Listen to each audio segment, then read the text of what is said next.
Assalamualaikum warahmatullahi wabarakatuh. Halo semuanya, kenalin aku Naisha Dati. Di sini ada kakak-kakak yang udah bersedia untuk diwawancarai. Di sini dengan kakak siapa dan dari prodi mana? Halo semuanya, perkenalkan nama saya Yanti Setiana Putu dari Prodi TIP Angkatan 2023. Halo semuanya, izin memperkenalkan diri, saya Astra Lagi Pranesti dari Program Studi Teknologi Industri Pertanian Angkatan 2023. Maaf ya Kak, baru waktunya. Kita di sini cuma mau nanya-nanya gitu doang.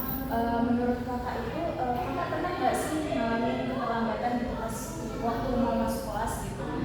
Kalau dari saya pribadi sih pernah Kak. Penyebabnya itu pertama itu cuaca. Kadang kan hujan gitu kan, dan terus hujannya itu posisi mepet udah mau waktu kelas gitu. Terus yang kedua itu biasanya kami mobilisasi dari kelas ke kelas yang beda gedung gitu Kak. Biasanya kan butuh waktu yang lama tuh Kak untuk kita bisa pindah dari GK1 ke GK2 gitu. Terus hal untuk kakaknya? Saya sendiri pernah sih Kak, karena telat bangun. Terus karena nunggu kendaraan naik SIM gitu kan, jadinya telat.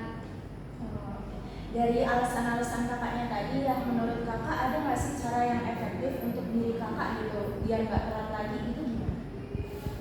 Kalau dari aku sih lebih ke prepare aja sih ya. Misalnya kalau misalnya udah mendung gitu, harusnya kita tuh sedia jas hujan atau kita punya ponco gitu. Jadi kalau misalnya kita mau berangkat, kita tuh bisa berangkat gitu walaupun hujan. Terus yang kedua, kalau misalnya mobilisasi, nah itu nanti kita mengingatkan lagi ke dosennya kalau sih Pak, Bu, kalau misalnya ada jam kuliah lagi setelah ini. Dari kakaknya?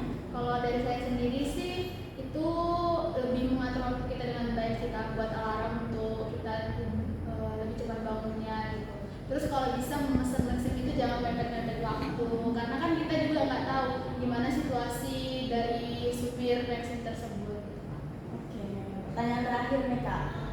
Kalau kakaknya bisa jadi pembuat kebijakan yang di kampus gitu, apa sih cara yang paling efektif gitu buat mahasiswa-mahasiswanya gitu untuk biar nggak terlambat lagi? Kalau aku sih lebih ke kasih maksimal batas waktu untuk telat gitu Kak. Jadi kayak misalnya jadi kita mau sendiri Kak, oh iya kita tuh telat maksimal misalnya 15 menit. Jadi kita nggak boleh lewat dari 15 menit tuh Kak. Jadi kita kayak was-was gitu. Jadi sebelum 15 menit itu kita harus udah sampai gitu. Sama sih Kak, setuju sama dia. Oke. Makasih ya Kak buat waktunya. Iya. Oke, di sini saya akan melakukan wawancara. Dan di sini saya sudah ditemani salah satu narasumber. Kalau boleh tahu, nama kakak siapa dan dari prodi mana? Nama aku Salsa, aku dari Prodi Teknik Geofisika. Nah, di sini saya akan melakukan wawancara dengan Kak Sasa mengenai keterlambatan. Nah, menurut Kak Sasa sendiri sih, keterlambatan itu merupakan salah satu sikap yang tidak disiplin, bukan sih? Iya, menurut aku tuh saya terlambat itu nggak disiplin ya, karena itu bisa mengganggu waktu lainnya. Nah, kalau kita boleh tahu, Kak Sasa sendiri pernah terlambat tidak? Aku pernah beberapa kali. Nah, alasan kakak terlambat apa sih? Alasannya mungkin karena telat bangun, terus kayak santai gitu, jadi nunda-nunda gitu. Kayak berangkat nanti aja gitu. Oke, dari Kak Sasa sendiri nih, cara efektif gitu biar nggak terlambat apa ya? Cara biar nggak efektif,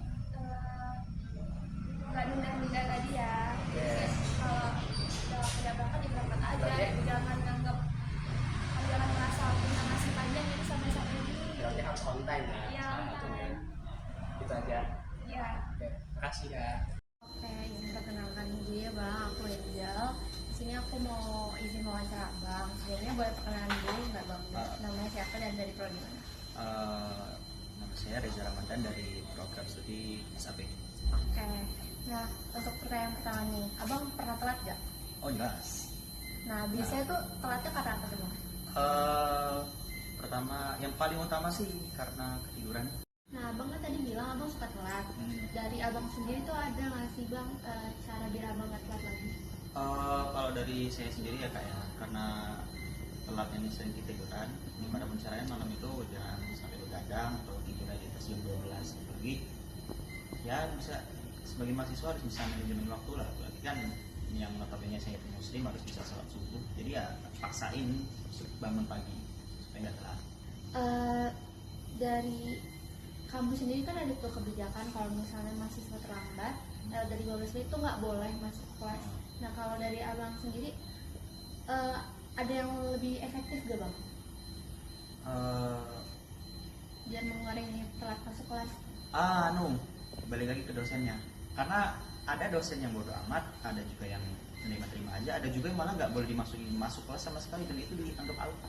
Oke, makasih ya bang buat waktu dan kesempatannya. Sama-sama. Makasih.